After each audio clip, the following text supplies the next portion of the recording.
महाराष्ट्र नवनिर्माण सेनेचे संतोष धुरी प्रमुख होते। त्या वरळीतल्या बीडीडी चाळीतल्या मराठी माणसाला 560 फुटाचं त्याच दक्षिण मुंबईमध्ये घर निर्माण करून देण्याचं काम सन्माननीय मुख्यमंत्री देवेंद्र फडणवीस साहेबांनी केलेलं आहे। आणि वरळीतल्या दक्षिण मुंबईतल्या मराठी माणसाला त्या दक्षिण मुंबईतून हद्दपार होण्यापासून रोखण्याचं काम हे सन्माननीय मुख्यमंत्री देवेंद्र फडणवीस साहेबांनी केलेलं आहे।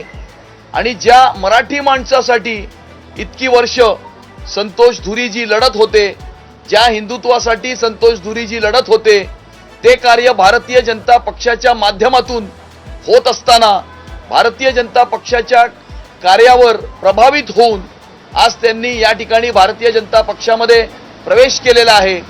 तसेच या ठिकाणी मुंबई शहरामध्ये हिंदुत्वाचा भगवा रंग हा टिकला पाहिजे, मुंबई शहराचा रंग हा बदलू दिला गेला नाही पाहिजे।